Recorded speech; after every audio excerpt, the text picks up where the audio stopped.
कौन थी वो? मैं 8 महीने की प्रेग्नेंट थी और अपनी डिलीवरी के लिए अपने मायके गई थी। माँ ने मुझे फोन पर बताया, घर के पीछे की तरफ जो खाली जमीन थी ना, वहां पर एक नया कमरा बनवा लिया है। इतने सालों के बाद जैसे ही अपने घर में कदम रखा, कुछ अलग सा लगा। माँ, ये घर के पीछे की तरफ नया कमरा बनवाने की क्या जरूरत थी? अरे बेटा, घर के पीछे दूर दूर तक खाली जमीन है। तेरे पापा को कई दिनों से लग रहा था कि यहाँ पर एक कमरा बनवा लेंगे तो ताजा हवा मिल जाया करेगी। अब तो ये सब छोड़ और चल जल्दी से दूध पी ले। माँ, मैं थोड़ी देर में पी लूंगी, आप सो जाओ। मैंने दूध का गिलास उठाकर उस खिड़की में रख दिया। पता नहीं कब आंख लग गई। अचानक से खिड़की के पल्लों के खड़कने की तेज आवाज आई। दूध का गिलास धड़ाम से जमीन पर आ गिरा। जमीन पर गिरते ही दूध का रंग लाल हो चुका था। मैंने खिड़की से झांक कर बाहर देखा। चारों तरफ धुंध अंधेरा था। उस अंधेरे की तरफ से कुछ आवाजें आ रही थी, जैसे छोटे बच्चे आपस में खिलखिलाकर मस्ती कर रहे हों।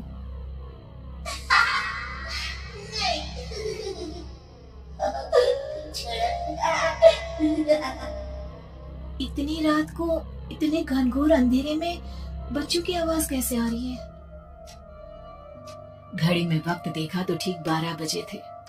देखकर मैं सन्न रह गई। बुरी आत्माओं और भूतों की कई कहानियां मैं सुन चुकी थी। वक्त भी कुछ ऐसा ही था। ऊपर से मैं प्रेग्नेंट। सुना था कि ऐसे वक्त में अक्सर बुरी आत्माएं औरतों का पीछा करती है, तो क्या मेरे पीछे भी? पसीने से तरबतर बड़ी मुश्किल से, जिसे कांपते हाथों से मैंने उस खिड़की को बंद किया। जल्दी से जल्दी उस कमरे से बाहर निकलकर माँ के पास जाने के बारे में सोचा, लेकिन जैसे ही दरवाजे की तरफ पलटी, लगा कोई साया हवा की स्पीड से दरवाजे के सामने से गुजर गया। मेरे गले में अटक कर रह गई। मैं जोर से चीख कर माँ को बुलाना चाहती थी, लेकिन वो आवाज खुद मेरे कानों तक नहीं पहुंच पा रही थी। तो माँ तक कैसे पहुंचती? खिड़की के पल्ले एक बार फिर तेज हवा के झोंके से धड़ाम करके गिरे और पूरी ताकत से मैं चीख पड़ी। जानती थी मेरी चीख की आवाज सुनकर कुछ ही सेकंड में माँ वहां पहुंच जाएगी, लेकिन ऐसा कुछ हुआ ही नहीं। मेरा कलेजा डर के मारे फटा जा रहा था। आखिर माँ ने मेरी आवाज क्यों नहीं सुनी? इतनी गहरी नींद में तो माँ कभी नहीं सोती। ठीक पीछे खुली हुई वो खिड़की।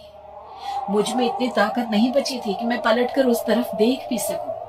हवा का एक सनसनाता हुआ झोंका उसी वक्त मेरे कानों से आकर टकराया। लगा जैसे किसी ने दबी हुई आवाज में धीरे से मुझसे कहा, चली जाओ यहाँ से। मैंने दोनों हाथ अपने कानों पर रख लिए और एक बार फिर ताकत लगाकर जोर से चीखने की कोशिश की।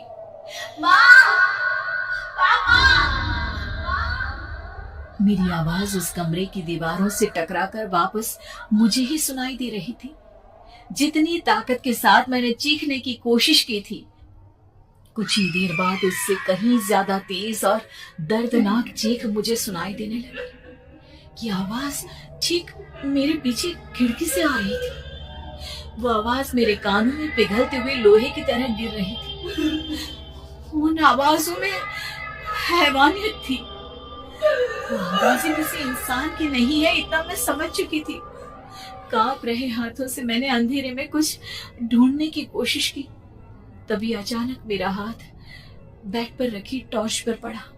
किसी तरह ताकत लगाकर टॉर्च का बटन ऑन किया, लेकिन ये क्या? सामने दरवाजे पर 3 छोटी लड़कियां खड़ी हुई थी। उनके हाथ में स्टील के चमचमाते हुए चाकू थे। मैं घबराकर लड़खड़ाई और पीछे की तरफ हटी, लेकिन तब तक वो मेरे पास आ चुकी थी। उनकी गर्दन टेढ़ी थी और उनके हाथों के वो चाकू मेरे पेट को निशाना बनाने को तैयार। मैं जोर से चीखी, नहीं, छोड़ दो मेरे बच्चे को, मत मारो, मत मारो, छोड़ दो मेरे बच्चे को। सोनाली, क्या हुआ बेटा? तू इतनी डरी हुई क्यों है? उठ बेटा, क्या हुआ? हड़बड़ाकर मैंने अपनी आंखें खोली।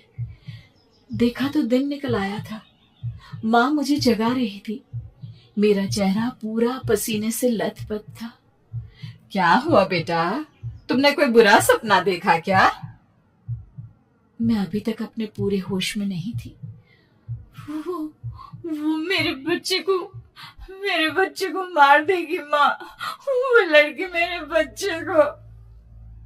मैंने घबराकर अपने पेट को छुआ। सब कुछ ठीक था।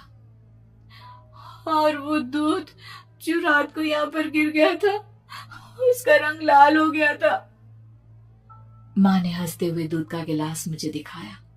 तुमने दूध पिया ही नहीं, पूरा का पूरा ऐसे ही रखा हुआ है। तुमसे कहा था ना सोनाली, सेहत के लिए लापरवाही ठीक नहीं बेटा।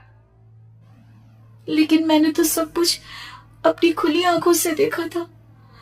ये सपना कैसे हो सकता है?